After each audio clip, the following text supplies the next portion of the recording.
Eh bien, bonsoir, mesdames et messieurs, chers membres de l'Institut national Genevois, cher public.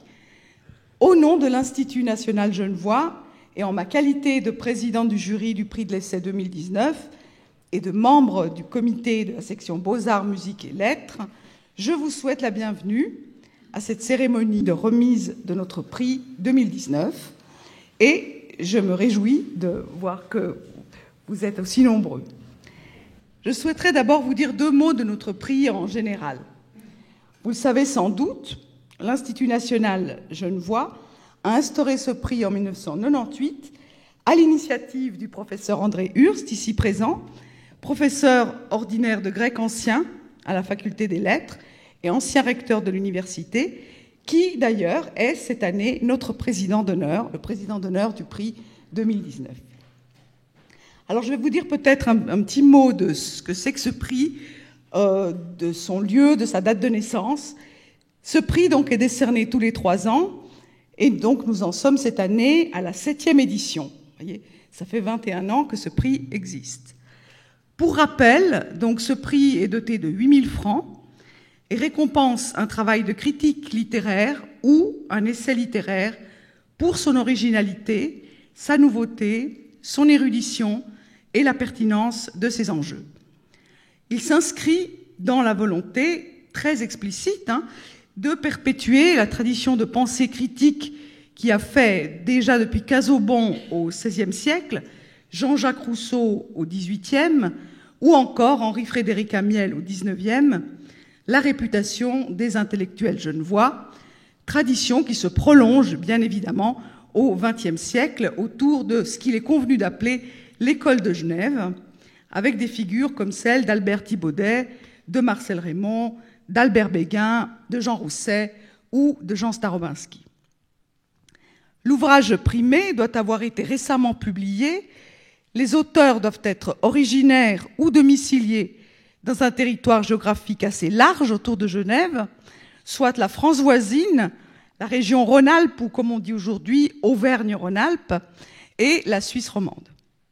Cette année, le prix récompense 2 ouvrages qui, sur les 17 ouvrages reçus, ont immédiatement retenu l'attention du jury pour leur indiscutable qualité, leur modernité, leur manière originale de repenser leurs matières respectives et leur excellence scientifique. Il s'agit de l'ouvrage d'Alain Ozoni, Mémoire d'outre-langue, l'écriture translingue de soi, publié aux éditions Slatkin en 2018, et de l'ouvrage de Timothée Léchaud, Ayons aussi une poésie nationale, affirmation d'une périphérie littéraire en Suisse entre 1730 et 1830, paru chez Drault en 2017. Alors il a été impossible au jury de départager ces 2 ouvrages. La décision a donc été prise d'attribuer ce prix ex aequo aux 2 finalistes et la décision a été prise à l'unanimité. Il y a lieu en fait de s'en réjouir, car, me semble-t-il, ce double prix, sanctionne 2 ouvrages qui témoignent ensemble, et chacun à leur manière, d'une approche particulièrement significative des thématiques sensibles qui sont les nôtres dans la recherche littéraire de ces toutes dernières années. Ici, chez Timothée Léchaud, la volonté de sonder à nouveau dans ses fondements mêmes l'existence de la littérature suisse romande, à travers l'idée d'une littérature nationale, considérée dans ses relations problématiques, à la fois à l'étranger et à la conscience d'elle-même. Là, chez Alain Ozoni, l'interrogation tout en nuances sur l'importance du véhicule linguistique dans l'affirmation de l'intériorité et dans la pratique de l'écriture intime. Cela chez des écrivains contemporains, souvent même tout à fait de ces dernières années. André Makin, par exemple, Nancy Houston, Hector Bianchotti, Vassilis Alexakis et Agota Christophe, tous nés à l'étranger et écrivant en français. Il s'agit donc de 2 passionnantes remises au point théoriques dont je remarquerai qu'elles trouvent curieusement à se conjuguer autour de la notion de territoire, notion si difficile et si problématique aujourd'hui, mais aussi autour de la notion d'identité, ici personnelle, linguistique, privée chez Ozoni, là chez Léchaud, collective, sociale et nationale. Territoire et identité, 2 préoccupations, vous en conviendrez, qui sont d'une brûlante actualité. Mais nous en saurons plus dans un instant, à travers nos 2 laudationes et à travers les conférences de nos 2 candidats. Alors il me reste à remercier très chaleureusement tous ceux qui ont collaboré à cette édition du prix de l'essai. Tout d'abord les membres du jury, pour leur lecture attentive des ouvrages en lice et pour toutes leurs remarques, les passionnantes discussions que nous avons eues et les commentaires aux séances de délibération. Merci donc à Jacques Berchtold, directeur de la Fondation Bodmer et président à l'Université de Paris-Sorbonne, à Ariane Bell, maîtresse de conférences à l'Université Jean Moulin Lyon 3, à Eric Eigenmann, professeur de littérature française à l'Université de Genève et membre du comité BALM, c'est-à-dire Beaux-Arts, Musique et Lettres, à Frédéric Elzig, professeur d'histoire de l'art à l'Université de Genève et également membre du comité Beaux-Arts, Musique et Lettres, à Isabelle Ruff, journaliste culturelle au journal Le Temps, et à Michel Vienne, professeur de littérature française à l'Université de Fribourg, qui a accepté de prononcer la laudatio de l'ouvrage d'Alain Ozoni. Je remercie aussi chaleureusement Claire Jacquier, professeure émérite à l'Université de Neuchâtel, directrice de thèse de Timothée Léchaud, qui a accepté de prononcer la laudatio de cet ouvrage. Merci enfin à Michel Saudin et à Tamara Chanal, qui ont assuré les très lourdes tâches de secrétariat pour leur collaboration précieuse et leur engagement de tous les instants. Un mot encore sur le déroulement de la soirée. Nous aurons d'abord le plaisir d'écouter notre président d'honneur, le professeur André Hurst, qui est, je vous le rappelle, fondateur du prix de l'essai et aussi président d'honneur de notre édition 2019. Alors, nous allons lui confier la première allocution de la soirée, s'il veut bien venir à la tribune. Merci beaucoup. Merci. Merci beaucoup. Non, j'en ai pas besoin, je vais parler dans les micros. Madame la Présidente, Mesdames et Messieurs, chers lauréats, je suis heureux de vous voir, enfin, après vous avoir un peu lu. Tout le monde sait ce que c'est qu'un président d'honneur, c'est quelqu'un qui n'a rien fait et qui a l'honneur de quand même pouvoir prendre la parole pour des raisons, je dirais, honorifiques, justement, ce qui veut dire qu'il n'a rien fait. Mais j'ai quand même 2 ou 3 choses que j'ai envie de vous dire en la circonstance. Certaines choses vous ont été dites par la présidente, je ne vais pas les répéter. Mais j'aimerais peut-être vous replonger un tout petit instant, je ne vous parlerai pas plus que 5 minutes, vous replonger dans le dernier millénaire, ou dans la dernière décennie du dernier millénaire, à l'époque où, à Genève, on a créé le passage Isaac Casaubon. Le passage Isaac Casaubon honore un citoyen de Genève né en 1559 à Genève, de parents réfugiés, et mort en 1614 à Londres comme conseiller du roi d'Angleterre. Il est enterré à Westminster Abbey. C'est le seul Genevois qui ait cet honneur d'être ainsi enterré à côté de Purcell, Handel, Newton et tant d'autres. 379 ans seulement après son décès, les Genevois lui ont accordé l'honneur d'un passage. Qui est ce personnage? Il est connu des humanistes. Il est connu de tous ceux qui pratiquent les langues classiques. Mais il devrait être connu aussi de tous ceux qui font de la critique littéraire. Sainte-Beuve, dont on sait le rôle dans la critique littéraire, Sainte-Beuve dit que Casaubon est un des maîtres dans l'art sévère de la critique littéraire. Il y avait, au fond, une incitation à ce moment-là à créer à l'Institut national genevois un prix qui récompense un type d'écrit qu'on n'a pas l'habitude de récompenser. On récompense les auteurs de pièces de théâtre, de poèmes, de romans, voire les prix Nobel de littérature. Ils ne vont jamais à des critiques littéraires. Donc il y avait un créneau à prendre. Et le comité de gestion de l'Institut national s'est laissé persuader qu'il y avait là une tradition genevoise qu'il fallait illustrer et dont les portes devaient être ouvertes largement sur la région. C'est ainsi qu'a été créé ce prix. On était encore proche de l'école genevoise de critique littéraire et c'est un plaisir pour moi et en même temps un moment d'émotion de rappeler que le premier président d'honneur de ce comité, à qui je succède donc aujourd'hui brièvement, ce fut Jean Rousset, qui a été le premier président d'honneur. Il était encore en vie. Nous avons manqué Jean Starowinski, il est décédé avant d'avoir pu être lui aussi président d'honneur de ce comité. Il eût mieux valu que ce soit lui à ma place ce soir. Mais enfin, nous avons eu, depuis la création du prix, un certain nombre de beaux livres qui ont été couronnés. Je pense en particulier, et elle fermera ses oreilles au livre de Madame Teresa Chevrolet, qui avait gagné le prix en 2009, mais d'autres noms s'inscrivent dans cette catégorie. Laurent Génie, Jérôme David, Arnaud Tripet. Donc, vous voyez que le prix ne sert pas à rien. Il met en évidence une tradition qui a quelque chose de propre à la Suisse romande, celle d'une lecture attentive et donc d'une tradition de critique littéraire. Les lauréats du jour, j'ai remarqué, puisque j'ai eu la chance de recevoir leurs livres, donc n'ayant pas travaillé avec le jury, je n'ai eu que les fruits, le résultat final. J'ai vu arriver sur mon bureau ces 2 magnifiques ouvrages et je m'y suis plongé autant que j'ai pu. L'un et l'autre ont des rapports avec les personnes qui sont à l'origine de ce prix. J'ai eu le plaisir de pouvoir dire tout à l'heure à Alain Ozoni qu'il avait quelque chose de commun dans sa problématique avec Casaubon. Isaac Casaubon, en effet, après avoir été professeur à l'Académie de Genève, c'était l'Académie à l'époque, a été professeur à Montpellier, puis conseiller du roi Henri IV, puis enfin conseiller du roi Jacques Ier d'Angleterre.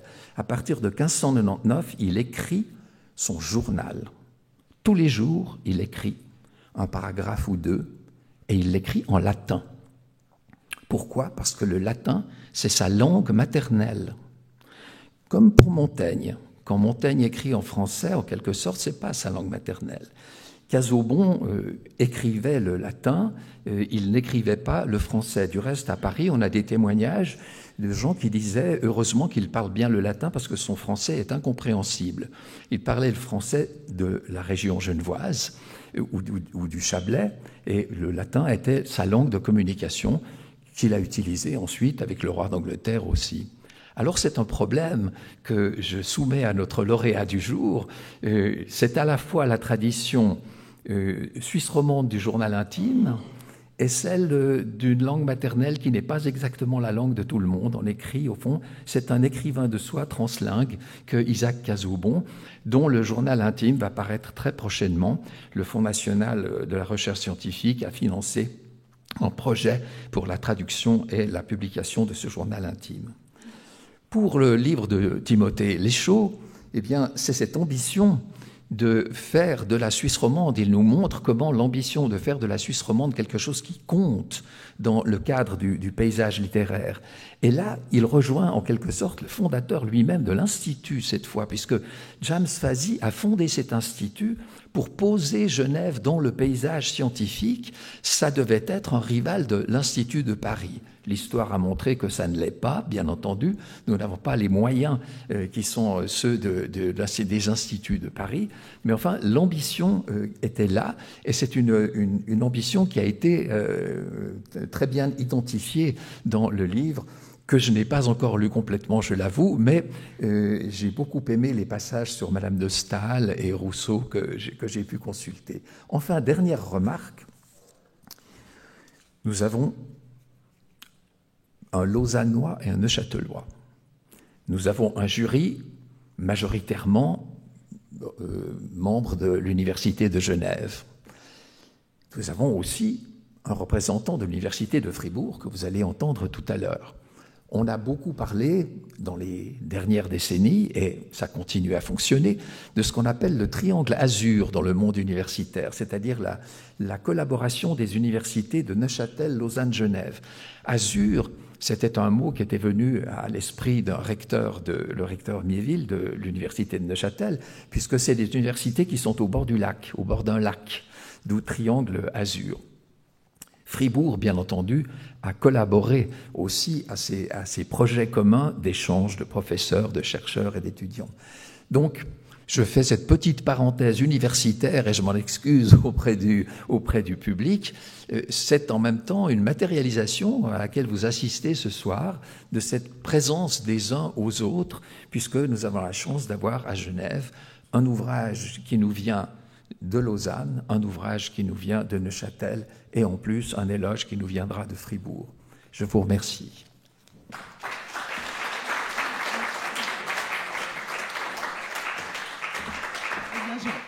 Je remercie infiniment le professeur André Hurst pour ses propos, pour ses mises en perspective et pour les remarques qu'il a faites sur ces 2 ouvrages qui me paraissent absolument magnifiques.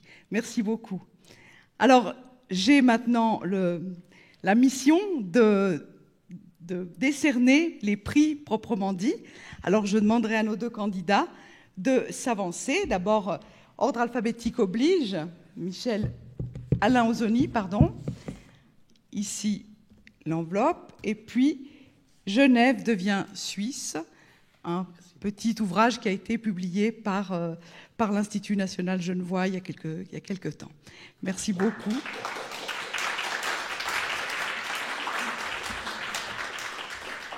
et puis Timothée Leschaux.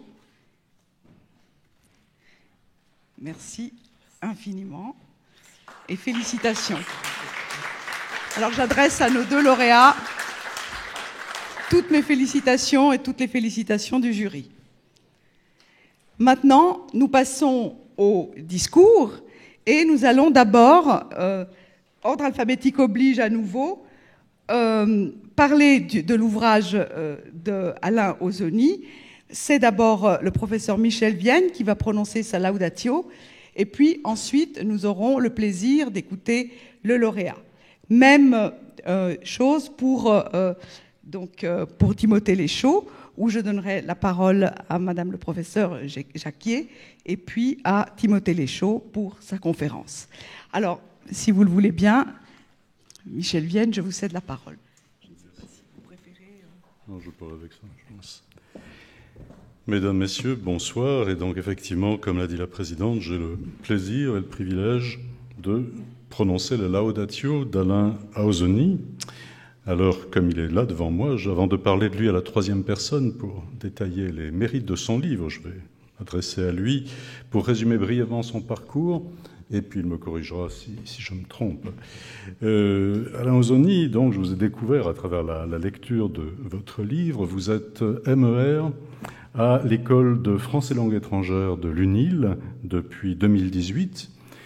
Et auparavant, votre formation s'est faite sur 3 pays, la Suisse, le Royaume-Uni et la France.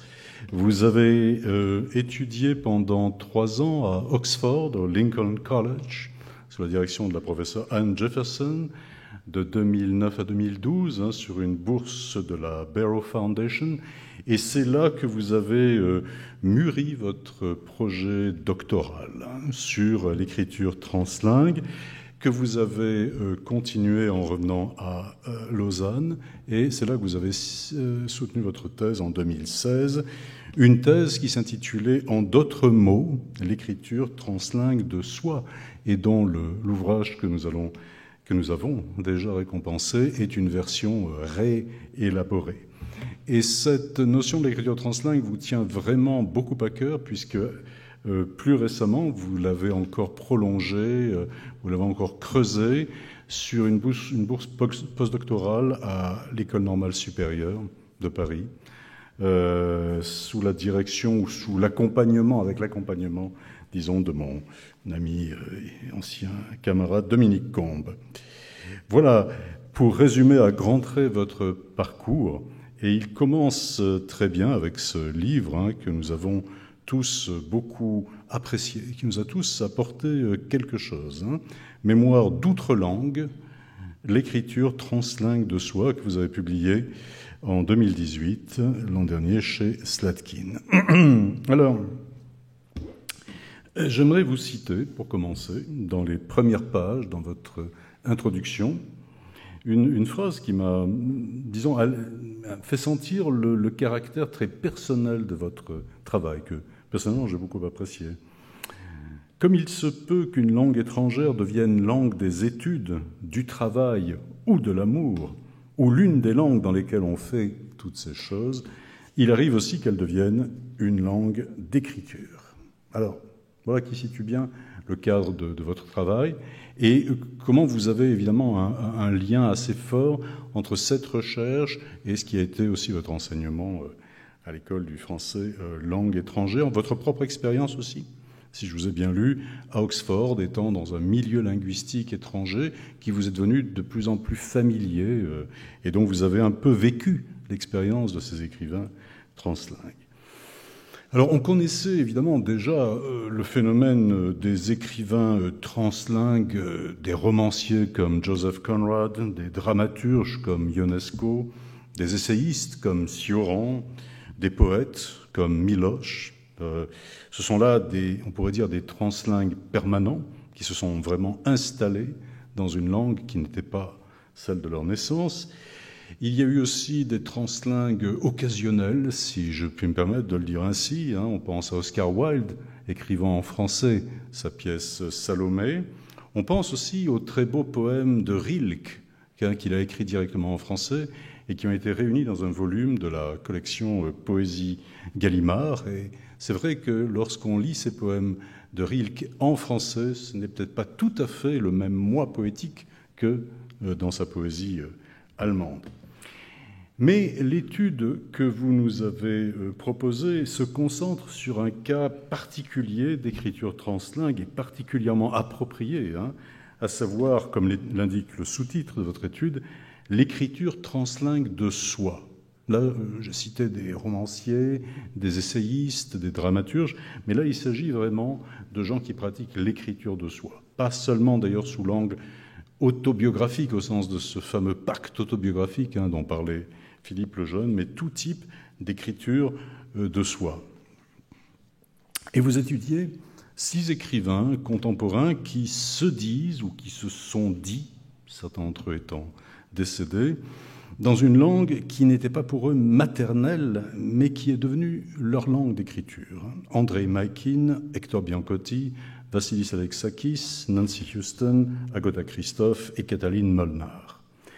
Ces voix diverses d'auteurs qui, curieusement, comme vous le dites, n'avaient jamais été réunies comme telles dans l'étude du phénomène. Donc, ça dit assez, je pense, le caractère innovateur et ce que votre étude apporte à ce phénomène. Phénomène majeur de notre temps, de notre époque, et qui est sans doute appelé à devenir de plus en plus répandu, de plus en plus fréquent, puisque c'est une époque quand même de migration déjà, parfois forcée, parfois volontaire. Et donc, on va voir sans doute accroître cette entreprise de se construire dans une langue autre qui devient nôtre. Alors, il est clair, évidemment, depuis longtemps, qu'une langue n'est pas réductible à un instrument qui serait au service d'une identité préexistante. Ça, c'est en fait l'un des matériaux, et sans doute le principal, de construction de cette identité. Mais Alain Ausoni part de cette idée admise pour la pousser vers ses limites, dans ses paradoxes les plus surprenants, et pour faire émerger les questionnements les moins attendus qu'elle recèle. Et c'est cela qui, personnellement, m'a beaucoup séduit dans votre étude. Le fait, par exemple, que pour certains de ces expatriés, le français n'était pas, comme vous le citez, n'avait pas d'enfance. Il n'avait pas connu cette époque essentielle de la vie, si formatrice de l'identité, parfois avec les lourds traumatismes qu'elle peut comporter. Pour eux, le français était une langue totalement inconnue à ce moment-là. Agatha Christophe, vous le citez, ne connaissait pas un mot de la langue de Rousseau quand elle est arrivée en Suisse. La nouvelle langue est une nouvelle vie. C'est une forme d'émancipation pour certains. Pour d'autres, c'est une forme de conversion. Et conversion avec beaucoup de guillemets, mais on pense au cas d'Hector Biancotti, sur lequel on va revenir. Pour d'autres, comme Nancy Houston, c'est une des facettes d'un héritage complexe, pluriel, facettes entre lesquelles elle navigue, puisqu'elle a publié ses premiers romans en français, avant de revenir à l'anglais, ou d'écrire en mode plurilingue, en pratiquant en même temps l'auto-traduction, comme l'a fait également Vassilis Alexakis. D'ailleurs, la singularité, c'est peut-être aussi quelque chose que votre étude m'a personnellement fait comprendre mieux, la singularité du mot quand on dit « le français ».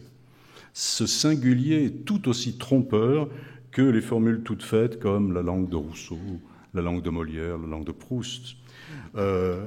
Avant même cet aboutissement de la montée en singularité qu'est une langue d'auteur, c'est-à-dire l'idiolecte qui façonne une œuvre, il y a un stade intermédiaire entre l'illusion normative et la pratique singulière. Autrement dit, il y a plusieurs Français.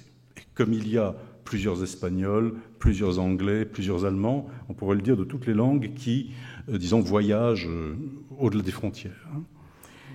Alors, bien sûr, on le sait, surtout ici, le français de Ramus n'est pas le français de France, comme il le rappelait fièrement à Bernard Grasset à la fin des années 20. Et aujourd'hui, on voit une pléthore d'écrivains venus d'horizons très divers qui utilisent cette langue et qui la refaçonnent à l'image de leurs expériences. La diversité féconde de cette Babel francophone, si l'on peut dire, a été revendiquée, on le sait, notamment par les co-signataires du manifeste pour une littérature monde en français dans le monde en 2007. Et même à l'intérieur de l'Hexagone, il y a différents français, c'est-à-dire différents imaginaires de la langue. Votre étude travaille beaucoup cette notion qui a été également analysée, on le sait, par Dominique Combe, par Gilles Philippe, l'imaginaire d'une langue, le mythe propre qui s'attache à une langue.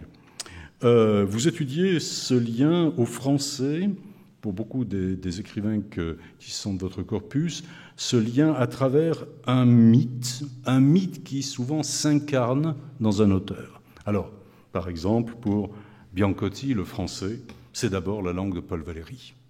Il y a cette figure de Paul Valéry qui l'a fasciné, qui l'a lu pendant ses années de séminariste, et pour lui, c'est une espèce de conversion dans la conversion. Ce qu'il admire chez Valéry, contrairement à ce qu'on pourrait croire, ce qui fait que le même auteur n'est pas le même mythe pour l'un et l'autre. On pourrait croire que Valéry, c'est en fait la version XXe siècle, une sorte de classicisme qui valorise la transparence, la logique, un des grands mythes du français depuis l'époque classique. Pas du tout. Pour Biancotti, la langue de Valéry, ça a été avant tout, comme il le cite lui-même, cette volonté d'isoler la poésie de toute autre substance qu'elle-même. Une sorte d'absolu littéraire, pour reprendre la formule de Blanchot. Et la découverte de cette langue, pour le jeune séminariste qu'il était à l'époque, a été quasiment une conversion, une nouvelle théologie qui s'est substituée à une autre. Chez Katalin Molnar, c'est une expérience radicalement différente. Et un des grands points intéressants de votre étude, c'est de montrer l'extraordinaire diversité de ces expériences des écrivains translingues. Pour cette Hongroise, une autre, après Agota Christophe, arrivée en France en 1979 à 28 ans, le passage au français, alors un français qu'elle écrit de façon purement phonétique, c'est, et je vous cite, une manière de faire le point sur ce qu'on peut retirer littérairement de l'insécurité linguistique qu'il peut occasionner. On peut difficilement imaginer une plus grande différence entre des gens comme Mackin, pour qui ce qui a été l'inspiration, c'est l'extraordinaire légitimation et sécurité que donne cette vision un peu peut-être idéalisée des lettres françaises. Pour elle, au contraire, elle travaille au cœur d'une insécurité linguistique. Donc cette remarque, parmi d'autres, permet de relever ce qui fait le charme particulier de votre étude et qui justifie l'intérêt qu'elle a suscité parmi les membres du jury de notre prix de l'essai et de la critique littéraire. Vous ne nous parlez pas seulement d'auteurs qui seraient vus à travers le prisme un peu sacralisant d'une œuvre. J'ai trouvé que vous nous parliez d'êtres charnels et contingents. On se sent en contact avec une expérience humaine. Parce qu'en définitive, c'est cela qu'ils partagent avec nous. C'est une expérience particulière. Pour certains, une expérience de séparation, pour d'autres, de réparation, toujours de quête de soi, voire, pour reprendre cette formule un peu savante, d'épanorthose de soi, comme vous le dites à propos de Nancy Houston, cette autocorrection, cet auto-perfectionnement permanent à travers la contrainte d'une autre langue. Il y a aussi dans toute cette étude, alors en plus des qualités qu'a rappelées Madame la Présidente et qui étaient les critères de sélection, et sur lesquels je ne reviendrai pas, qualités scientifiques, il y a cette tonalité personnelle, puisque vous situez la genèse de votre étude dans votre expérience personnelle, il y a cette tonalité qui est très, très intéressante, et je terminerai en disant que je trouvais très, très élégant et très justifié que vous présentiez cette étude comme, entre autres, un tribut à cette chance qui existe en Suisse d'être dans un environnement plurilingue, et espérons que cet environnement se maintiendra le plus longtemps possible. Félicitations.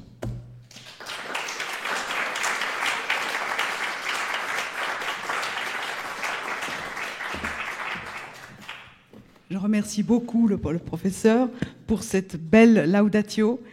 et qui restitue très bien d'ailleurs tous les sentiments qui ont été les nôtres en tant que membre du jury à la lecture de cet ouvrage. Et je cède maintenant la parole à notre premier lauréat qui va présenter son travail.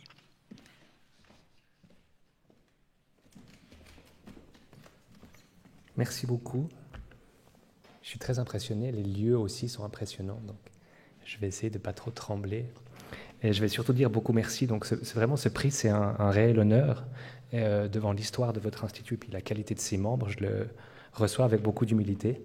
Et l'esprit de liberté et d'ouverture dans lequel l'INJE a été créé semble bien vivant, puisque vous avez osé récompenser un novice grandi à l'étranger, dans ce petit village de pêcheurs au bord de votre lac qu'est Lausanne.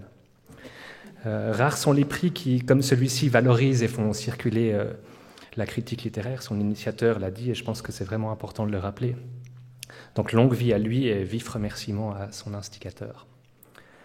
La lecture de son palmarès permet un joli parcours dans la littérature et témoigne du rôle majeur qu'elle tient dans notre capacité à penser les différentes facettes de l'expérience humaine. D'un point de vue personnel, ce prix est une aubaine, car il n'est pas si courant quand on est universitaire d'avoir un retour sur ce qu'on écrit, autre que ceux des collègues, plus ou moins proches mais toujours polis, ou des étudiants plus ou moins intéressés mais toujours captifs. Donc grand merci pour leur temps et leur bon goût aux membres du jury. Après une telle laudatio dont je vous remercie, je ne peux que vous décevoir vraiment en vous parlant de ce livre, donc je vais vous conseiller de le lire, c'est mieux, et puis ça fera plaisir à l'éditeur, et particulièrement à Marie Dinet qui est dehors et dont je voudrais saluer le travail. Pour ne pas ennuyer les membres du jury qui ont déjà lu ce livre, je ne vais pas m'aventurer à le résumer, mais vous dire qu'il traite des écrits autobiographiques d'écrivains qui, s'ils font littérature en français, pourraient dire avec l'une des leurs « Mon français n'a pas d'enfance ». Donc des écrivains pour qui le français a été langue étrangère, des bilingues tardifs si on veut, qui peuvent ou non écrire dans une ou plusieurs autres langues, voire s'auto-traduire. Je voudrais dans ce qui suit faire émerger certains des enjeux du livre en m'arrêtant sur une curieuse convergence d'images dans ce corpus que je n'avais pas saisi en écrivant le livre, des images par lesquelles les écrivains ont fait référence aux oiseaux pour penser la particularité de leurs conditions littéraires. Ne pas oublier les oiseaux, voilà ce que préconise Elsa Triolet en ouverture de La Mise en mots, un texte autobiographique publié non loin d'ici, je crois, chez Skira en 1969. Le rossignol ne chantera ni coucou ni cracra, le corbeau n'émettra pas de tri jamais, qu'il sorte de l'œuf ici ou là, le langage des oiseaux est comme le plumage attaché à l'espèce. Pour l'homme, il existe une langue maternelle, son premier mode d'expression. Ensuite, il peut l'oublier, en apprendre une ou plusieurs autres, sans oublier la première. L'homme est capable de s'exprimer dans les coucous, cracras et autres tris humains. Revenant sur sa trajectoire littéraire, donc dans ce livre bilan, Triolet marque d'emblée son appartenance à une singulière espèce, celle des écrivains plurilingues. Après s'être fait connaître en publiant 3 romans en russe, Triolet fit du français, à la fin des années 30, la langue de ses gazouillements littéraires, avec le succès qu'on sait et qui lui est valu notamment d'être, en 1945, la première femme à recevoir le prix Goncourt. Ainsi, moi je suis bilingue, je peux traduire ma pensée également en 2 langues, poursuit-elle. Comme conséquence, j'ai un bidestin ou un demi-destin, un destin traduit. La langue est un facteur majeur de la vie et de la création. Donc Triolet fait de sa capacité à produire des cracras et des coucous, littérairement, un trait important de sa subjectivité et souligne le rôle déterminant du bilinguisme dans sa manière de se représenter sa vie. On a pris l'habitude de voir ces écrivains comme de drôles d'oiseaux du littéraire. C'est peut-être d'abord parce que certains d'entre eux, les plus célèbres, tels Vladimir Nabokov, qui a écrit en russe, en anglais, mais aussi en français, se sont pas privés de se présenter comme des oiseaux rares, des cas exceptionnels, génie des langues et donc pourquoi pas génie tout court. En réalité, ces écrivains sont nombreux, pour de multiples raisons, ils ont récemment été poussés sur le devant de la scène littéraire. Pour n'en prendre que 2 signes assez récents, on peut remarquer que l'Académie française leur a ouvert ses portes à un rythme inédit, avec les élections récentes de Hector Bianchotti, dont on a entendu des citations, François Cheng, Michael Edwards, un Anglais, rendez-vous compte, à l'Académie française, et puis récemment André Makin. Et puis on peut aussi signaler que depuis 30 ans, ils ont reçu 10% des principaux prix littéraires parisiens. une part bien supérieure à celle qu'il joue dans les lettres françaises. Le dernier lauréat du prix Nobel de littérature, Peter Handke, en fait partie. Il a écrit du théâtre en français, dont, chose significative, une pièce en forme de réponse et d'hommage au théâtre de Samuel Beckett. C'est sûrement sa plus belle pièce, qui est en fait une suite d'un drame beckettien. Donc lui aussi, Beckett, écrivant entre les langues, est nobelisé 50 ans plus tôt, exactement. Drôle d'oiseau du littéraire aussi, les écrivains ayant adopté une autre langue, car nous sommes largement les héritiers d'une conception de la littérature et d'un imaginaire de la langue maternelle qui veulent que la sensibilité soit attachée à la langue qui a bercé nos premiers jours, et l'écriture littéraire, un art portant au plus haut degré les potentialités d'une langue maîtrisée. Mais les temps changent, nos manières de concevoir le bilinguisme et la littérature évoluent et on semble avoir pris la mesure de ce constat. Une majorité de la population mondiale pratique plus d'une langue au quotidien. Donc si notre époque faite d'histoires d'exil, de migration, d'expatriation, de mobilité Erasmus, de communication numérique plurilingue, se cherche des bardes, peut-être les trouvera-t-on parmi celles et ceux qui apprennent en ce moment des rudiments d'italien ou de grec à Lampedusa ou Lesbos, avant d'être trimballés ailleurs, dans un autre pays ou un autre contexte culturel, une autre langue. Même si la pratique littéraire d'une langue étrangère est aussi ancienne que l'usage de l'arabe, du latin, du mandarin ou du sanskrit comme langue véhiculaire, ces écrivains ont récemment été affublés de toutes sortes de noms d'oiseaux, une verve néologique qui signale leur nette montée en visibilité dans le monde littéraire. On les a appelés les Conrad français, des singularités francophones, des écrivains allophones d'expression française, des écrivains exophones, migrants, ou celui que j'ai choisi et qui en rajoute une couche, les écrivains translingues. Si on a commencé à penser que les écrivains translingues pouvaient former une véritable tradition littéraire et non seulement un club d'exceptions remarquables comme Conrad, Nabokov ou Beckett, c'est qu'ils se sont signalés en produisant de nombreux textes autobiographiques dans lesquels les expériences du changement de langue et de l'écriture en langue étrangère occupent une place centrale. Faisant le point sur sa prédilection pour l'écriture de soi en français, l'écrivain argentin Bianchotti a souvent évoqué un autre oiseau nichant dans le manuel de zoologie fantastique de son ami Borges qu'il venait voir à Genève. Cet oiseau, parfois nommé Goofus Bird, c'est un oiseau qui fait son nid à l'envers, et, je cite Bianchotti, un oiseau qui vole en arrière parce qu'il ne lui importe pas de savoir où il va, mais d'où il vient. Pour écrire sa vie, il faut d'une certaine manière s'en extraire, pour la voir à distance, sous toutes ses facettes d'un œil neuf. Chateaubriand se rêvait ainsi écrivant ses mémoires d'outre-tombe. Certains écrivains translingues ont pu voir dans la différence linguistique la rupture nécessaire à l'écriture de soi. Leurs mémoires sont d'outre-langue, d'où une prédilection pour le récit des années d'enfance et de jeunesse qui étaient souvent vécues ailleurs et en d'autres mots. Donc les écrivains translingues, comme ces oiseaux qui font à la fois coucou et cracra, et qui volent en arrière pour ne pas oublier d'où ils viennent. Même quand on fait preuve, à l'instar d'Elsa Triolet, d'une grande virtuosité dans l'usage de deux langues d'écriture et de souplesse dans le passage de l'une à l'autre, l'expérience de l'écriture translingue empêche le plus souvent de concevoir les langues comme de simples canaux pour l'expression littéraire. C'est ce qu'a dit avant Michel Vigne. Aussi, le translinguisme est-il fréquemment partie lié avec ce qu'on peut appeler l'imaginaire des langues. Renouant avec un imaginaire classique du français comme langue des formes et de la mesure, Bianchotti avait rapporté son élection de cette langue à son sentiment que, plus que l'espagnol, qu'il avait aussi pratiqué, le français se prêtait particulièrement bien à l'expression de l'intimité. Pour tenter de donner corps à cette intuition, actualisant des dimensions de l'hypothèse de la relativité linguistique, il s'est livré à des méditations comme celles que je vais essayer de vous lire. Si je dis oiseau, j'éprouve que les voyelles que séparent en les caressant le S créent une petite bête tiède au plumage lisse et luisant qui aime son nid.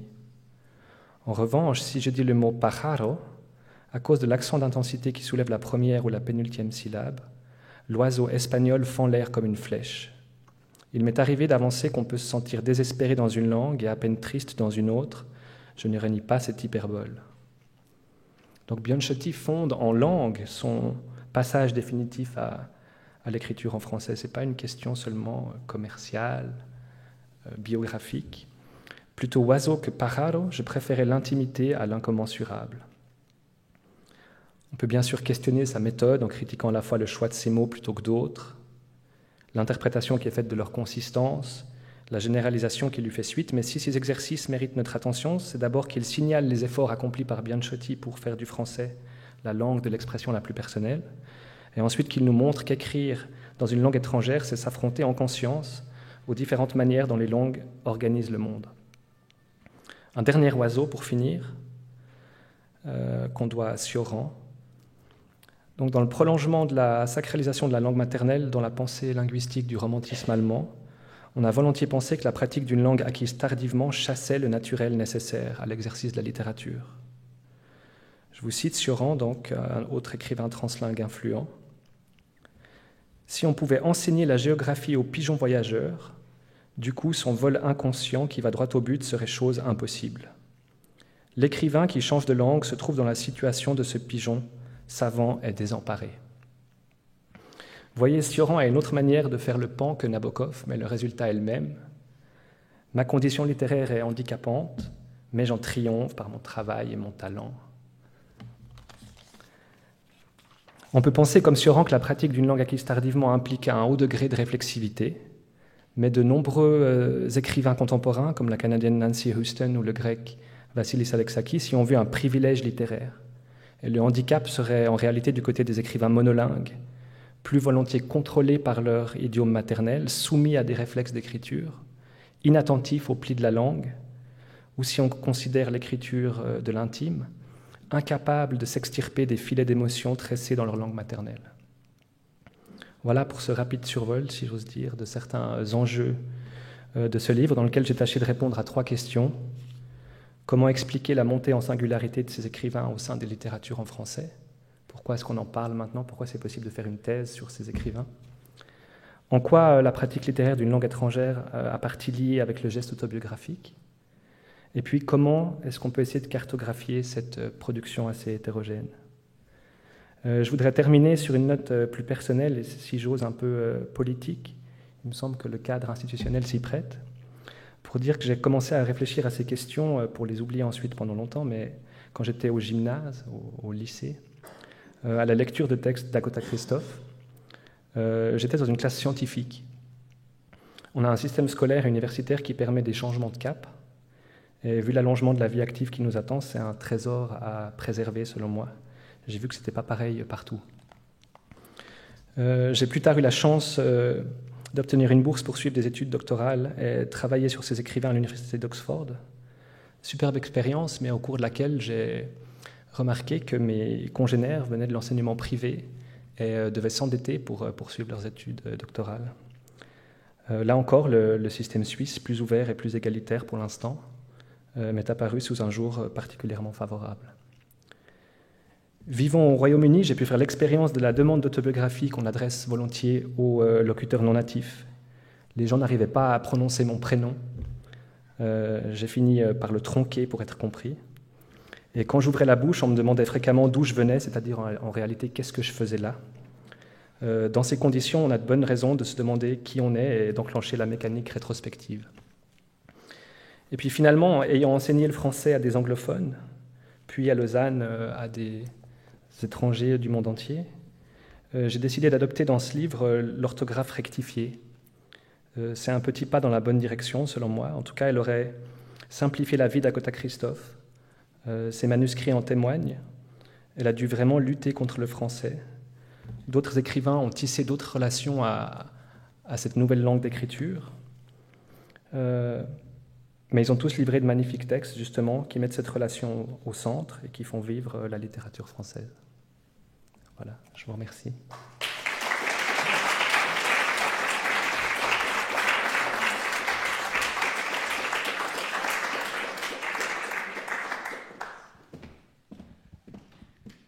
Merci infiniment, Alain Anzoni, pour ce très bel exposé qui nous a traité si magnifiquement de ces drôles d'oiseaux qui sont les personnages de votre livre, tout à fait passionnant et qui est vraiment admirable.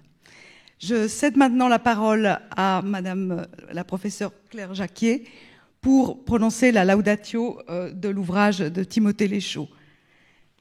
Merci beaucoup.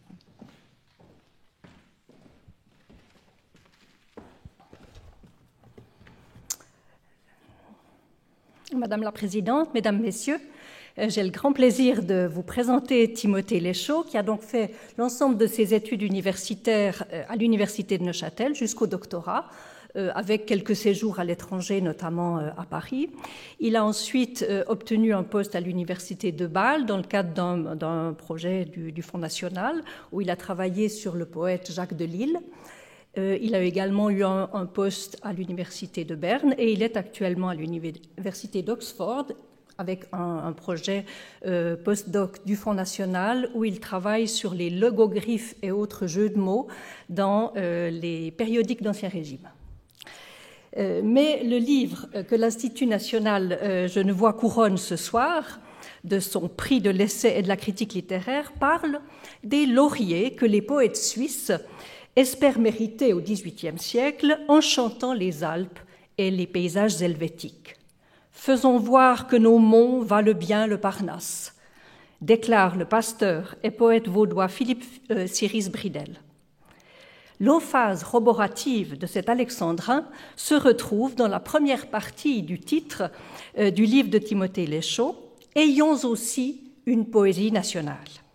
Même impératif de la première personne du pluriel, même volontarisme énergique dans cette citation, cette fois du pasteur et critique littéraire neuchâtelois Henri-David de Chaillet, saluant en 1782 la parution des Poésies helvétiennes du doyen Bridel.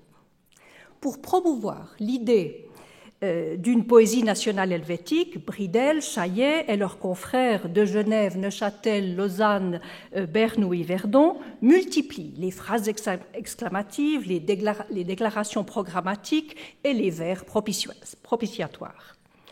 Mais il faut lire la citation de Chaillet telle que Timothée Leschaux la donne. Il ne la donne pas intégralement, c'est un compte rendu assez long. Parce que cet impératif, ayant aussi une poésie nationale, est précédé d'une autre phrase à l'impératif, imitons-les dans leur originalité. Les, ce sont les grands modèles. Chaillet cite Virgile, Haller, Thomson et Ossian. Il s'agit donc d'imiter pour être originalement soi-même. Voilà le magnifique paradoxe que Timothée Leschaux développe dans son livre. La Suisse du XVIIIe siècle n'a pas de poésie en langue française qui lui soit propre. Elle va, en un siècle, de 1730 à 1830, conquérir l'espace culturel, social et éditorial qui lui permettra de se constituer une identité littéraire en jouant toutes les cartes de la création et de la traduction créatrice. De l'imitation et de la traduction créatrice. Dans le détail des textes, des prises de position et aussi des prises de distance, le livre de Timothée Leschaux fait la démonstration des attitudes diverses, souvent subtiles, qu'adoptent les poètes suisses, ne se comportant pas du tout en dominés face à un dominant qui serait la République des lettres françaises, mais cherchant leur place et leur légitimité dans un espace polycentré et plurilingue. La Suisse francophone n'est pas une périphérie attirée par un centre qui serait uniquement Paris.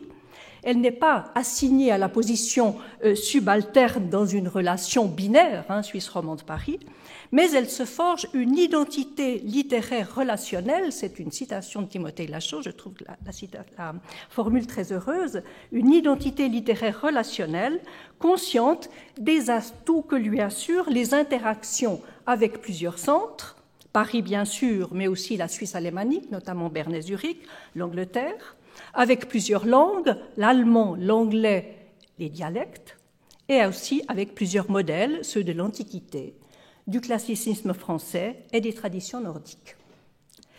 Le livre de Timothée Leschaux représente un véritable tournant historiographique dans l'histoire littéraire et culturelle de la Suisse. Depuis le XVIIIe siècle et jusqu'aux recherches du lauréat, la production poétique suisse en langue française a été le plus souvent oubliée, mais souvent pire, déconsidérée, voire mise au rebut de l'histoire littéraire. On ne compte plus les griefs et les railleries à l'encontre des poètes suisses sous la plume d'auteurs français autant que suisses, de Jean-Baptiste de Boyer d'Argent à Rousseau, de Bachaumont à Madame de Staël, d'Alexandre Vinet à Gonzague de Reynold ou à Blaise Cendrars. auxquels j'emprunte ce jugement en forme d'équation, je cite, des vers suisses, c'est-à-dire des vers platement, bassement patriotiques. J'ignore si Sandrard savait que l'expression vers suisse était en quelque sorte une épithète homérique au XVIIIe siècle pour désigner les mauvais vers. Tournant donc le dos à une histoire et une critique littéraire qui évalue les œuvres à l'aune des normes esthétiques définies par une culture particulière, Timothée Lechault observe la circulation des critères de jugement et leur négociation dans un espace culturel qui ne les possède pas en propre. Nombre de poètes suisses du XVIIIe siècle développent une grande lucidité à l'égard de leur insécurité littéraire. On parlait tout à l'heure de l'insécurité linguistique, elle existe au XVIIIe siècle également. Ils la mettent en scène, cette insécurité, voire en abîme. Et je vous recommande les pages que Timothée Lechault consacre au poète bernois francophone Samuel Henzi. Je me demandais d'ailleurs en écoutant Alain Ozeni si on pourrait parler à son sujet d'écrivain ou de poète translingue. Mal lui en a pris au pauvre Henzi d'être translingue, puisqu'aussi bien il est mort décapité pour raison d'infidélité à Berne. Donc ces écrivains jouent de leur insécurité littéraire, ils surjouent la déférence ou illustrent leur relation de dépendance à l'égard des modèles. Et le livre de Timothée Lechault montre à de nombreuses reprises, met en lumière l'humour, les jeux, les ruses, la distance, voire l'autodérision dont sont capables ces poètes, révélant une culture de la légèreté qu'on n'avait guère remarquée jusqu'ici dans une Suisse considérée comme hostile au bel esprit français. À propos de ruses ou d'astuces, je vous recommande en particulier les pages consacrées à un certain Pierre-François de Boaton, fils de Huguenot, traducteur d'œuvres majeures en allemand. Il a vécu en Suisse, donc il sait parfaitement l'allemand. Il traduit des œuvres majeures de langue allemande, notamment celles de Wieland ou de Salomon Gessner. Et ces œuvres passent à Paris, et au fond, c'est par le truchement de ces traductions qu'il obtient une véritable reconnaissance de poète en France. À considérer ces stratégies fines et futées de ces poètes suisses, on en oublierait presque le poids et le discrédit qui ont pesé sur eux jusque dans la seconde moitié du XXe siècle, alors qu'on les considérait comme les fondateurs et les colporteurs du fameux mythe suisse, devenu alors politiquement très encombrant. J'aimerais saluer un autre mérite du livre primé ce soir, son apport décisif à la réflexion théorique sur les littératures mineures, périphériques ou décentrées. Pour caractériser l'émergence de la poésie nationale au XVIIIe siècle, Timothée Lechault fait usage de métaphores astronomiques. Il utilise des mots qui sont des images, des métaphores, satellite, orbite, planète, attraction, gravitation, etc. Images partiellement empruntées à des historiens contemporains des littératures francophones, en particulier Jean-Marie Klinkenberg, historien de la littérature belge. Ces métaphores sont parfaitement opératoires, totalement dénuées de gratuité, et elles ont une véritable productivité ou efficacité démonstrative.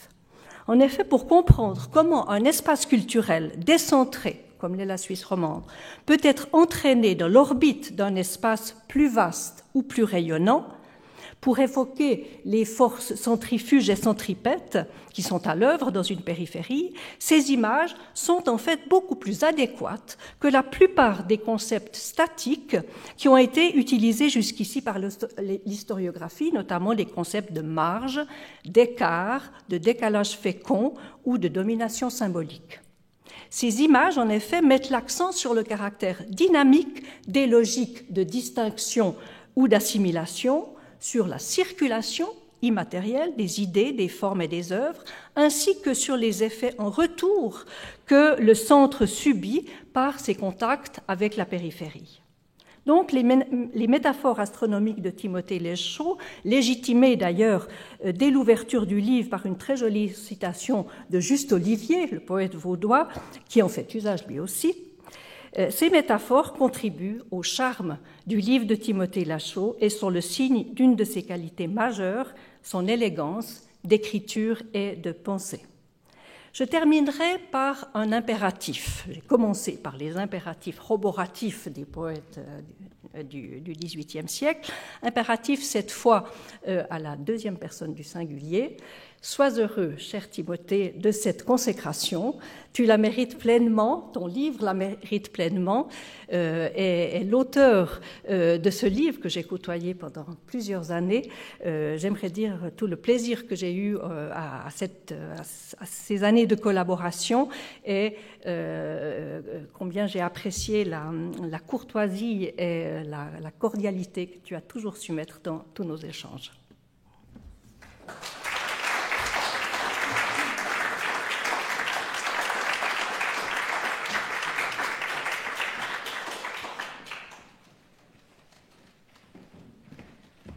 Je donne maintenant la parole à Timothée Lachaud pour une conférence au sujet de son livre. Merci.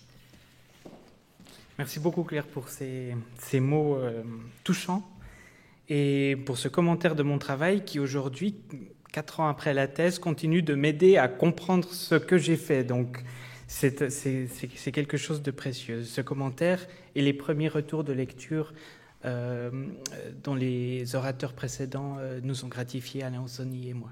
Merci beaucoup. Alors pour présenter cet ouvrage, j'ai besoin, j'en appelle à votre imagination, s'il vous plaît. Nous restons à Genève, mais il faut se transporter au mois de mars 1745. Comme chaque mois, mars 1745, ni février ni avril, autour du 30 mars, vous allez chez votre libraire pour recevoir votre exemplaire du Journal helvétique, le principal périodique suisse d'information littéraire et scientifique au XVIIIe siècle. Lassé des querelles économiques et politiques qui déchirent la République, vous feuilletez le volume, 200 pages à la recherche de poésie. Là, à votre grande satisfaction, vous découvrez des vers écrits par un homme de lettres que vous connaissez bien. Mais ce n'est pas Jean-Jacques Rousseau, à première vue, vous ne le connaissez pas encore à cette date-là. Il s'agit de Jean-Baptiste Tolleau, votre apothicaire à Genève, l'homme qui prépare vos tisanes purgatives, car Jean-Baptiste Tolleau est apothicaire, mais aussi journaliste et poète.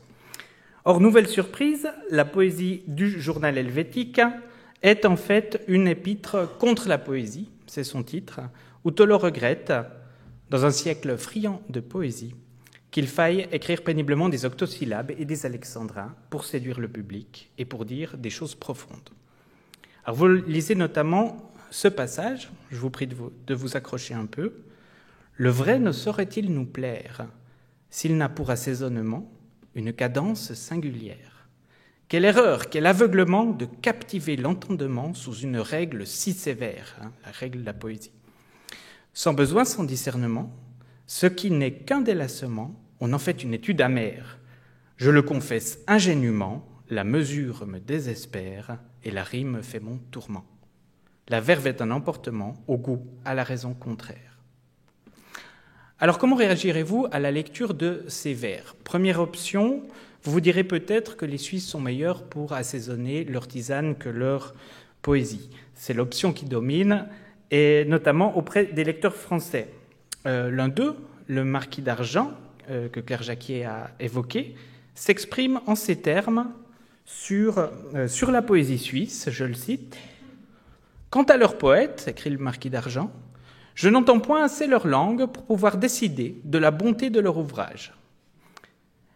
Mais s'il en faut juger par quelques vers français qu'on m'a dit avoir été composés par des auteurs de Neuchâtel et de Lausanne, je puis te dire hardiment que les Suisses sont les plus mauvais poètes de l'univers. » Ou dans un autre ouvrage du même auteur, parce qu'il insistait un petit peu, « Un poète est chez eux un animal aussi rare qu'un éléphant à Paris. En général, leurs bibliothèques sont composées de moins de volumes qu'il n'y a de tonneaux de vin dans leur cave. On peut dire des Suisses qu'ils ont beaucoup de bon sens, mais pour l'esprit, il est tombé en partage à leurs voisins. » Tout au long du XVIIIe siècle et jusqu'à aujourd'hui, c'est bien le jugement qui a prévalu. Ce jugement explique sans doute en grande partie au moins l'absence quasi totale de cette littérature dans nos histoires littéraires, donc de ces poètes suisses antérieurs au romantisme, comme le rappelait Claire Jacquier. Mais il y a une seconde option, heureusement, on peut adopter une attitude plus critique et se poser deux questions face à ces vers. D'abord, qui sont ces auteurs suisses qui expriment un malaise à l'égard de l'expression poétique, mais qui l'expriment en vers, et trahissent par là une envie, un besoin d'écrire de la poésie. Ensuite, comment expliquer que les Suisses aient une si mauvaise réputation littéraire?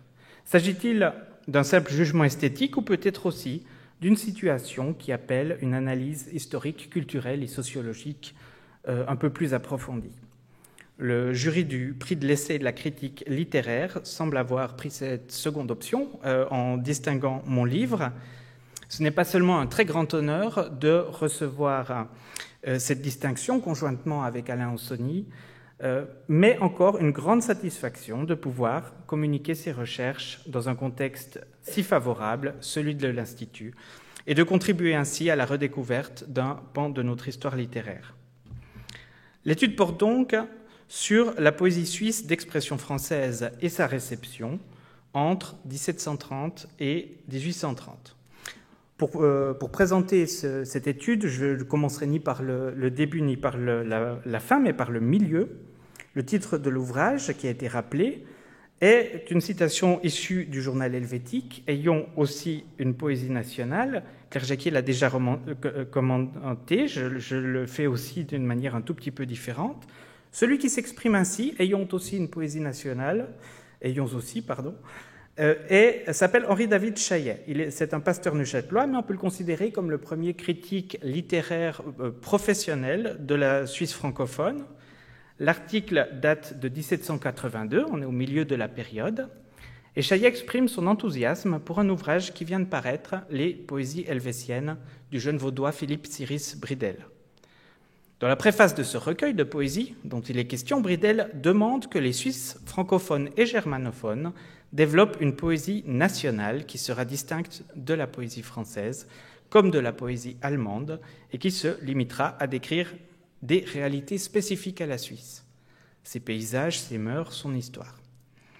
Le critique Chaillet adhère à cette idée du jeune auteur. Pour la première fois, le milieu littéraire suisse paraît suffisamment fort pour accorder une forme de distinction à un poète de la région et faire de lui un auteur de référence, un exemple qu'on va pouvoir suivre. Mais ce qui m'intéresse particulièrement dans cette citation, ayant aussi une poésie nationale, c'est l'adverbe « aussi ». Pourquoi « aussi » ? Aussi, c'est-à-dire comme d'autres pays, au moment où l'on cherche à définir l'originalité de la poésie suisse, Claire Jacquier l'a rappelé, on invoque des références étrangères, en particulier l'Angleterre et la Suisse alémanique, qui ont déjà leurs poètes nationaux. On a donc besoin de modèles à imiter, de quotients extérieurs pour encourager le développement de cette littérature encore fragile. Par ailleurs, le mot « aussi » exprime un retard. La Suisse francophone s'est peut-être illustrée dans différents domaines des lettres, mais il lui manque une poésie digne de ce nom, et il paraît urgent d'y remédier. Alors, pourquoi cette urgence, au fond ? Et pour la comprendre, il faut remonter cette fois à la première moitié du siècle. Depuis les années 1730, on imprime régulièrement de la poésie et on encourage cette activité dans le journal helvétique, premier lieu de publication commun à toute la Suisse francophone.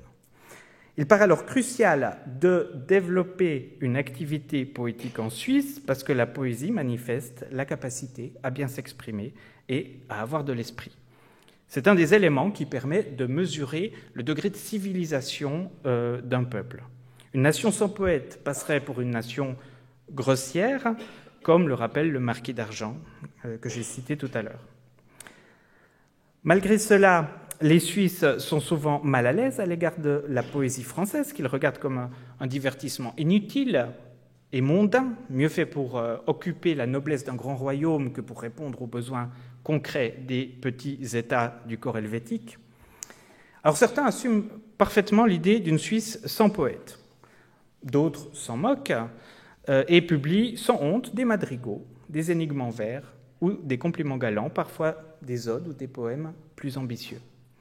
D'autres encore cherchent à développer une poésie francophone qui ne serait ni vaine ni frivole, mais qui resterait étroitement attachée à la recherche de la vérité et à l'utilité publique.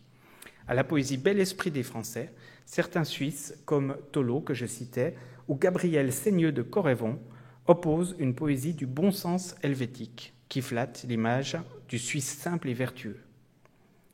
Derrière cette diversité, une constatation s'impose, les Suisses font l'expérience répétée de leur illégitimité en matière de poésie. À l'étranger et même en Suisse, on continue de se moquer de la lourdeur des poètes suisses, qui s'expriment dans un français malhabile et qui maîtrisent mal les règles de la versification. Cela a une conséquence sur les auteurs suisses. Leurs textes trahissent souvent ce qu'on peut désigner comme un sentiment d'insécurité littéraire. C'est l'insécurité linguistique dont parlait Alain Aussony, mais recentré sur des problématiques spécifiquement littéraires. Même un esprit fort comme Rousseau n'y échappe pas. En d'autres termes, les poètes sont conscients qu'on peut leur reprocher le moindre écart par rapport au bon usage de la langue et aux attentes qui reposent sur la poésie, sachant que la poésie, à l'époque, était un genre très codifié, très distinct de ce qu'on peut connaître aujourd'hui d'une poésie personnelle et d'une forme beaucoup plus libre. Et donc, mal maîtriser ces codes revient à paraître ridicule. Mais l'insécurité littéraire peut donc se transformer en force quand les écrivains prennent le parti de l'exploiter. On le constate chez Samuel Henzi, qui était mentionné tout à l'heure, qui a effectivement été décapité par le gouvernement de Berne, pas à cause de sa poésie, c'était pas ce qu'on lui a reproché, en tout cas pas en premier lieu, en 1749. Donc c'est un polémiste qui accepte et revendique même un statut de poète grossier. Voilà une des solutions apportées au problème. Quoi qu'il en soit, la poésie suisse cherche sa voie à distance de Paris. Expulsée de France, elle est en même temps propulsée sur une orbite particulière. En essayant de fonder cette fois une poésie nationale vers 1780, Philippe Syrus-Bridel n'est donc pas le premier à chercher une solution pour l'épanouissement de la poésie suisse. Il fera des émules, mais assez tardivement. La période qui couvre les années 1780 à 1830 reste une période riche en expériences et en tâtonnements. Pour beaucoup de ceux qui désirent s'exprimer en vers, l'enjeu reste donc le même, montrer qu'on peut écrire de la poésie au sein d'une nation réputée antipoétique, ou du moins contourner cette difficulté. Bridel a deux frères poètes et le cadet, Samuel Élysée, refuse l'idée d'une littérature nationale qui serait repliée sur elle-même. Il estime, lui par exemple, que l'Europe de la fin du XVIIIe siècle est une Europe cosmopolite et qu'il n'est pas nécessaire de naître à Paris pour écrire de la bonne poésie. En choisissant de traduire des auteurs étrangers, certains poètes mettent en dialogue la France avec l'Allemagne ou la Suisse alémanique. Ils exercent donc leur muse en s'appuyant sur des textes qui ont déjà connu des succès en langue allemande. Les options littéraires donc se diversifient encore pendant cette période, même si les grands auteurs français continuent de fasciner les nouvelles générations, de Voltaire à Lamartine et à Victor Hugo. Au début de la période romantique, plusieurs jeunes auteurs demandent littéralement l'asile auprès des poètes français. Ils quittent une Suisse trop fermée aux carrières littéraires et ils s'installent à Paris. Pourtant, même au sein de la capitale, ils restent en quelque sorte dans la périphérie des auteurs les plus célèbres. Entre-temps, le paysage politique de la Suisse a subi plusieurs bouleversements en traversant la période révolutionnaire et napoléonienne. Telle qu'elle apparaît en 1815, la Suisse francophone est plus homogène qu'auparavant. On a des cantons égaux et souverains. Mais la forte autonomie des cantons et la faible unité du pays inquiètent beaucoup d'hommes de lettres. Ils forment alors des sociétés patriotiques pour rencontrer des confrères suisses de langues et de confessions religieuses différentes. C'est dans ce contexte, 40 ans après les poésies helvétiennes de Bridel, que l'idée d'une poésie nationale va prendre un nouvel effort chez les francophones. Des auteurs vaudois et genevois perçoivent en effet la poésie comme un moyen efficace de resserrer les liens entre les différents membres de la Confédération. Dans le domaine de la poésie lyrique, ils commentent des sujets d'actualité un peu brûlants et ils chantent leur amour de la patrie. Dans le registre héroïque, l'épopée et des formes qui s'en approchent, Il publie des textes qui glorifient les actions et les vertus des anciens Suisses face aux agresseurs étrangers. Ou alors, il fustige, oui, certains membres, certains compatriotes qui mettent en danger le nœud fédéral. À ce moment-là, la poésie suisse est loin d'avoir acquis une véritable autonomie par rapport à la littérature française. Elle ne forme pas quelque chose qui existe uniquement par soi-même. Mais elle s'est trouvée une nouvelle légitimité hors du domaine littéraire à proprement parler. Elle est revêtue d'une mission patriotique et civique, construire la Suisse et rapprocher ses habitants. On remarque alors que l'insécurité littéraire est moins prégnante chez ces poètes patriotes qui n'éprouvent plus systématiquement le besoin de justifier leur activité. Il faut ajouter que durant cette période, les moyens disponibles pour encourager la création littéraire se développent. L'université, les sociétés littéraires, les revues, le milieu éditorial contribuent avec une force nouvelle à la promotion de la littérature en Suisse romande. Quelque chose d'intéressant se produit à ce moment-là aussi dans la région. Les poètes cherchent chez eux leur modèle littéraire. On voit même se tisser des premiers liens de filiation d'auteurs suisses, avec des liens de maître à disciple. Toujours actif, Philippe Cyrus Bridel, qui effectivement, au cœur de mon étude, est le modèle de Charles-François Recordon, un étudiant vaudois qui donne des poésies lyriques en 1823. Recordon joue à son tour le rôle d'un mentor auprès d'un de ses compatriotes, le poète Juste Olivier, qui se fait connaître en publiant des poèmes suisses en 1830. C'est avec ce recueil de poèmes suisses que j'ai fermé mon étude, parce qu'il est souvent présenté comme une œuvre fondatrice. Juste Olivier apparaît comme le premier poète roman, et il contribue à inaugurer une nouvelle ère pour la littérature en Suisse. Ainsi, l'étude suggère que cette première poésie romande hérite d'un siècle de réflexion et d'expérimentation littéraire, parfois d'échecs ou de déceptions. Aujourd'hui, on hésite à parler de littérature romande. Dans la dernière édition de l'histoire littéraire de la littérature en Suisse romande, en 2015, l'article de conclusion pose la question suivante: est-il encore défendable de publier une telle histoire littéraire, une histoire littéraire de la littérature romande, alors que peu d'auteurs actuels se définissent comme romans? Peut-être que la littérature romande est en effet un concept historique qui concerne une époque plus ou moins révolue, et que cette étiquette intéresse plus les libraires et les éditeurs que les auteurs et leurs lecteurs. Mais quelle que soit la réponse qu'on voudra apporter à cette question, les poètes des XVIIIe et XIXe siècles sont là pour nous rappeler que l'acquisition d'une voix, d'une légitimité littéraire dans notre région est un processus pluriséculaire et complexe, en dialogue constant avec d'autres espaces culturels. Merci de votre attention et merci donc évidemment à l'Institut national genevois de m'avoir offert l'opportunité d'exposer ces réflexions. L'ouvrage primé aujourd'hui a profité des conseils de nombreux collègues, en particulier dans le cadre des écoles doctorales auxquelles j'ai eu la chance de participer pendant son élaboration. Je profite de répéter à Claire Jacquier toute ma reconnaissance pour la direction de ce travail et pour ces mots d'aujourd'hui, et à Daniel Maggetti pour son avant-propos, sans oublier la librairie Draw et son directeur Maxime Gamard pour la qualité de l'édition. Merci beaucoup.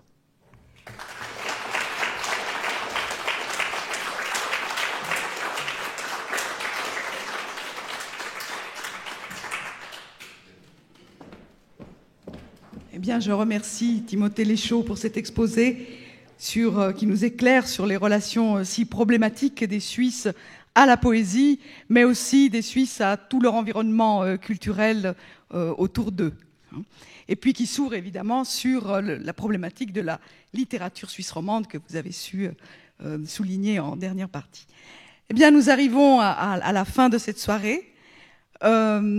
Je vais vous demander d'applaudir encore nos deux lauréats.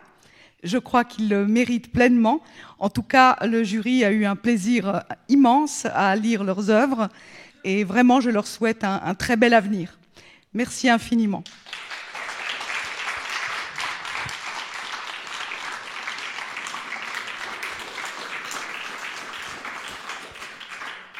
Je voudrais maintenant vous inviter à prendre le verre de l'amitié en notre compagnie.